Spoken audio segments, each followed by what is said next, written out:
নমস্কাৰ, মই ৰঞ্জন চৌধুৰী। অসমীয়া এতিয়া ব্যস্ত হৈ আছে এটা ছাবজেক্টত। এয়া কি? অসমৰ ৰাজধানী গুৱাহাটীত অসমীয়া গো বেক, এই ধৰণৰ কথা বতৰাবিলাক এইটোক খুব হাংগামা চলি আছে। এইটোক বেলেগ আৰু কোনো ছাবজেক্ট নাই। কথাটো এনেকুৱা হ'ল, চাব, মই প্ৰায় এটা ৰেফাৰেঞ্চ দিওঁ। দিল্লীত যে পকেট মাৰ্ক থাকে নহয়, চোৰ, তাহাঁতে যোনটো ৰাজনীতি কৰে, ছেইম ৰাজনীতি কিন্তু আমাৰ গুৱাহাটীতো হৈ আছে। আপোনাৰ পইচা মাৰিলে আকৌ আপোনাকে চোৰ বনাই দিব। এই চোৰ চোৰ চোৰ চোৰ, মেইন যোনটো মাৰিছে এইটো কিন্তু আৰামছে আঁতৰি যাব, যাৰ পৰা ল'লে তাক উল্টা চোৰ বনাই দিব। আপোনালোকে মোৰ কথাৰ অৰ্থ বুজি পাইছে নে নাজানো। এতিয়া আপোনালোকে কিছুমানে মই দেখিছোঁ কমেণ্টছ কৰিবলৈ ভয় খোৱা হৈছে। ভয় নাখাব। যদি মই ভয় নাখাওঁ ক'বলৈ, আপোনালোকে চিম্পলি কমেণ্টছ এটা কৰক। ঠিক আছে বাৰু, কমেণ্টছ কৰিবলৈ ভয় খাইছে, কমচে কম লাইকটো এটা কৰক। কোনে লাইক কৰিলে এইটোতো আৰু চৰকাৰে চেক কৰিবলৈ নাযায় নহয়। যিটো সময়ত অসমীয়া গো বেক লৈ চবেই হুলস্থুল কৰি আছে, সেইটো সময়ত বহুত গুৰুত্বপূৰ্ণ এটা ঘটনা হৈ আছে, যিটোক লৈ আমাৰ ছ'চিয়েল মিডিয়াত কোনো চৰ্চা নাই, কোনো এংকাৰ নাই যে সেই বস্তুটোক লৈ এটা লাইভ টেলিকাষ্ট এটা হওক, ডিবেট এটা হওক, সেইটো নাই। চব নিজৰ নিজৰ ধান্দাত আছে। মই মোৰ ধান্দাত নাই। মই এটা নোবেল কজৰ কাৰণে কাম কৰি থাকোঁ। এতিয়া মূল কথাটো হ'ল, এই কাৰবাৰটো হৈ থকাৰ সময়ত ইউৰোপিয়ান ইউনিয়নৰ টপ ডেলিগেশ্যন টীম অসম ভ্ৰমণত আছে। সেইটো কেইজনে গম পায়, কেইজনে চৰ্চা কৰিছে মই নাজানো। এইটো কিহৰ কাৰণে, হঠাৎ কি হৈ গ'ল কথাটো, সেইবিলাকতো বস্তু নিশ্চয় জানিব লাগিব ন। তাৰমানে একদম চিম্পুল মই এটা বস্তু আপোনালোকক টাচ কৰিব খুজিছোঁ। হিন্দী ফিল্মত চাব, ছোৱালীৰ যেতিয়া বিয়া হয় নহয়, জোৱাইটোক যেতিয়া তাৰ জমিদাৰী কিমান আছে সেইটো দেখাবলৈ লৈ যায়, এটা ডায়লগ দিয়ে कि बेटा वो जो खेती देख रहे हो ना, वो जहाँ मैं आसमान जा करके झुक रहा है, वहाँ तक मेरा ज़मीन है, वहाँ तक मेरा खेती है, यहाँ तक का मैं जमींदार हूँ। তাৰমানে ইউৰোপিয়ান ইউনিয়নৰ অহাৰ উদ্দেশ্যটোৱে হ'ল, তেওঁৰ যে বাপদাতা ইয়াত ৰাজত্ব কৰিলে নহয়, গম পাইছে নিশ্চয়, ব্ৰিটিছৰ মই কথা পাতিছোঁ। তো এই পূৰ্বপুৰুষবিলাক আহি আচলতে চাব বিচাৰিছে ক'ত কি মাল আছে, মছলা আছে। এটা সময়ত এই যে আমাৰ যি আন্দোলন চলি আছিলে, তেজ দিম তেল নিদিওঁ, এই ঘটনাটো সৃষ্টি কিয় হৈছিলে? কাৰণ আমেৰিকা ডিনাই কৰিছিলে যে নৰ্থ ইষ্ট বা অসমত তেল নাই। তেতিয়া এই যে নেহৰুক আপোনালোকে গালি পাৰি থাকে নহয়, ইন্দিৰা গান্ধী গালি পাৰি থাকে, নেহৰুতো মুখৰ সমান হ'বলৈ আপোনালোকৰ দম নাই।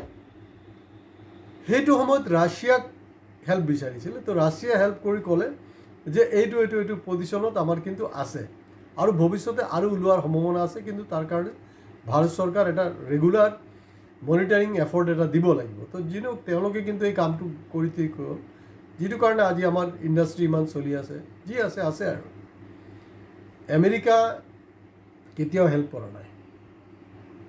ইউৰোপিয়ান ইউনিয়নে এতিয়া কাৰ হৈ কাম কৰি আছে? ট্ৰাম্পৰ হৈ কাম কৰি আছে। গুৱাহাটীত অসমীয়া গো বেক কিয় নিদিব? গুপ্তাজীক কোনে জিকাইছিলে? ইউ পি বিহাৰৰ পৰা মানুহ আহি জিকাইছিলে নেকি? নাই জিকোৱা। কাৰণ গুপ্তাজীৰ হাত নাগপুৰলৈকে আছে, দিল্লীলৈকে আছে, তেখেতক কোনে চুব নোৱাৰিব, চিধা কথা। কাৰণ গুপ্তাজীক দায়িত্বই দিয়া হৈছে যে গুৱাহাটী স্মাৰ্ট চিটিৰ যি আকাৰ আৰু আকৃতি আছে সেইটো সলনি কৰিব লাগে। তেওঁ এটাই টাৰ্গেট দিছে, তেওঁ এইটো কাম কৰিব লাগিব। তাৰে এটা পাৰ্ট হিচাপে এই কাৰবাৰবিলাক হৈ আছে। সময় আহি আছে, এই যে অসমীয়াগিৰি, এই চব আলবাল বস্তু, এইবিলাক কোনো দমে নাইকিয়া বস্তু। আমি কা আন্দোলনৰ পৰা দেখিছোঁ নহয়, একজন বৰেণ্য ব্যক্তি লিখিছে যে অসমীয়া নিজৰ যি আত্মসন্মানটো ৰাখিব লাগে। মই চিধা লিখিছোঁ যে অসমীয়াটো নিজৰ আত্মসন্মান জলাঞ্জলি দিলে কা আন্দোলনৰ সময়তে দিলে, আৰু কি দিবলৈ বাকী আছে? কেলৈ আমি ফাইট কৰিম? হৈ গ'লতো, আৰুতো কৰিবলৈ নাই। কা আন্দোলনৰ পিছত 21ত বিজেপি আহিলে, 26তো বিজেপি আহিলে, 31তো আহিব, আৰু খুদা নাখাস্তা যদি 29ত হয়, 29তো আহিব, বিন্দাছ আহিব, কোনো ৰখাব নোৱাৰে। কাৰণ এতিয়া আপোনালোকে প্ৰতিবাদ বন্ধ কৰক। বহুত হৈছে আপোনালোকৰ। আৰু ঠিক ইলেকশ্যন যোৱাৰ পিছত প্ৰতিবাদ। ইউৰোপিয়ান ইউনিয়নৰ ডেলিগেশ্যনৰ সন্মুখত কোনোবা প্ৰতিবাদ কৰিছেনে? নাই কৰা। তেওঁলোক অসম কেলৈ বাছি লৈছে? তেওঁলোক মেঘালয় বা শ্বিলং কেলৈ বাছি লোৱা নাই? কাৰণ শ্বিলঙত তেওঁৰ হাতত ইনফৰমেশ্যন আছে। অমিত শ্বাহকো কিন্তু শ্বিলঙৰ খাচীবিলাকে কিন্তু এৰা নাই। কি কৰিছে প্ৰতিবাদ, এইটো মই যোৱা এপিছ'ডত কৈছোঁ। সেইকাৰণে কৈ আছোঁ যে আমাৰ চেনেল ছাবস্ক্ৰাইব কৰিব। আমি কৈ থাকোঁ, আমি কোৱা কথাখিনি বেলেগে নকয় আৰু সাহসো নকৰে। এতিয়া আমাৰ নৰ্থ ইষ্টৰ মানে বিশেষকৈ আমাৰ গুৱাহাটীৰ যি সম্পত্তিবিলাক আছে নহয়, নেচাৰেল ৰিচোৰ্চ বা বাকী যিবিলাক পটেঞ্চিয়েলিটি আছে, সেইবিলাকক কেনেকৈ কি কৰিব সেইটো। আমাৰবিলাক যে বিদেশলৈ ফুৰিবলৈ যায়, যেনেকৈ এই আমাৰ জুবিনৰ মৃত্যুৰ সময়ত নৰ্থ ইষ্ট ফেষ্টিভেল, সেইটোতো জাষ্ট তাত মাইকী বাজি ফূৰ্তি দাৰু খোৱা, সেইবিলাক বেলেগ কোনো কাম নাই, ন' প্ৰডাক্টিভিটি। কিন্তু যেতিয়া ইউৰোপিয়ান ইউনিয়নে ভিজিট কৰি আছে, তাৰমানে তেওঁলোকে কিন্তু বেপাৰী মানুহ হয়। তেওঁলোকে ইয়াত বেপাৰৰ মানে ভৱিষ্যতৰ কাৰবাৰটো চাবলৈ আহি আছে, বেলেগ আৰু কোনো ষ্টৰি নাই। সেইটোৰ ওপৰত জাতীয় সংগঠন মাত মতা নাই কেলে? সেইটোৰ ওপৰত আমাৰ বিপ্লৱীকেইটা শুই আছে কেলে? প্ৰব্লেম ক'ত? এইটো চিৰিয়াছ ছাবজেক্ট, আগুন লুণ্ঠন। আৰু গুপ্তাজীক লৈ আৰু আপোনালোকে মাথা নামাৰিব, এইটো টোটাল বন্ধ কৰক।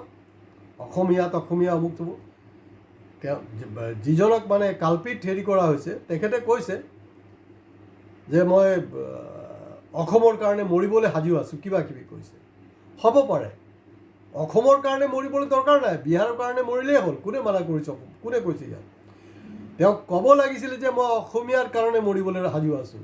তেওঁ কেতিয়াও নকয় কিন্তু যে মই অসমীয়াৰ কাৰণে মৰিবলৈ সাজু আছোঁ। তেওঁ অসমৰ কাৰণে বুলি কৈছে। তেওঁ ক'ব লাগিছিলে বিহাৰৰ কাৰণে।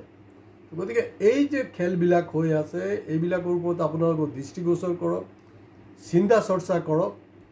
কাৰণ এই বিহাৰী, অসমীয়া, বঙালী এই চব আল বাল কথা পাতি চিন্তা কৰি কোনো লাভ নাই। কাৰণ কোনো এটা সংগঠন, আৰু আজিৰ দিনত চালা বদমাছ এই আমাৰ আছু নেতা কেনেকৈ কয়, এইবিলাক সহ্য কৰা নহ'ব, অমুক কৰিম তমুক কৰিম, আল কৰিম বাল কৰিম। যেতিয়া আমি এপিছ'ড কৰিছিলোঁ যে কুংকি চৌধুৰীক আছুৱে ছাপোৰ্ট কৰিবলৈ নাই কৰা নাই, আল্টিমেটলি ইমান নীলাজ। তাৰমানে কৰা নাই মানে ইয়াৰ অৰ্থ হ'ল যে গুপ্তাজীক কৰিছে। আৰু আমাৰ এই ভিডিঅ'খন যথেষ্ট ভাইৰেল হৈছে, বহু ভিউ হৈছে, ভাল পাইছিলে মানুহবিলাকে। আমাৰ নেৰেটিভটো আছিলে AJYCP যদি লুৰিণক ছাপোৰ্ট কৰিব পাৰে, তেতিয়াহ'লে কুংকি চৌধুৰীক তেওঁলোকে কিয় ছাপোৰ্ট কৰা নাই? চব একে মাল, বদমাছৰ হাড্ডিকেইটা, অকল পেকেট লাগে। এতিয়া মই শুনিছোঁ যে জনগোষ্ঠীয়বিলাকৰ সমস্যা লৈ কিবা 10 তাৰিখ যে মিটিং আছিলে, সেইটো নাকি পেকেটটো আগতে দিব। গতিকে 9 তাৰিখে এনেই এইটোতো পেকেট দিয়াৰ কাৰণে বোলে ঠিক আছে আহি যা, 10 তাৰিখ নহয় 9 তাৰিখে আমি পেকেট চেকেট দি দিম। আৰু নাজানো ইয়াৰ সত্যতা কিমান আছে নাছে, এই কথাবিলাক আমি নাজানো। কিন্তু এই বস্তুবিলাক চিৰিয়াছ। আৰু আছুৱেতো এটলিষ্ট গুপ্তাজীৰ জিকাৰ পিছত যেতিয়া মই ডাইৰেক্ট প্ৰত্যাহ্বান জনাইছিলোঁ যে আপোনালোকে তেওঁক ছাপোৰ্ট কৰক, সেইটোক একচেপ্ট যেতিয়া কৰা নাই, তেতিয়াহ'লে অসমীয়াগিৰি, ইয়াৰ অসমৰ ওপৰত দাদাগিৰি, এই যে আলবাল বস্তু, এইবিলাক আপোনালোকে বন্ধ কৰক। বহুত হৈছে, ড্ৰামা বন্ধ কৰক। আৰু আমাৰ যে নতুন প্ৰজন্ম আছে, জেনজি আছে, কিবা কিবি ককৰোচ পাৰ্টি আছে, তেওঁলোকে চিন্তা চৰ্চা কৰক। তাত কিন্তু আমাৰ কুংকি চৌধুৰীয়ে এটা ডাঙৰ ভূমিকা ল'ব লাগিব, জ্ঞানশ্ৰীয়ে এটা ডাঙৰ ভূমিকা ল'ব লাগিব। কিন্তু তেওঁলোকে এই মুহূৰ্তলৈকে ল'ব পৰা নাই। এইটো সময়ৰ আহ্বান। কাৰণ পুৰণা নেতাক কিন্তু কোনো বিশ্বাসত লোৱা নাই। কোনে জিকিছে কোনে হাৰিছে এইটো ছাবজেক্ট নহয়, কিন্তু তেওঁলোকে নেতৃত্ব ল'ব পৰা এটা ক্ষমতা আছে। তেওঁলোকে নেতৃত্ব লওক আৰু এইবিলাকক লৈ ৰাইজক সজাগ কৰা, ছ'চিয়েল মিডিয়াত নহয়, ফিল্ডত। আজি ইয়াতে শেষ কৰিছোঁ। আপোনালোকে ভিডিঅ' লাইক, শ্বেয়াৰ, কমেণ্টছৰ লগত প্লিজ ছাবস্ক্ৰাইব কৰিবলৈ নাপাহৰিব।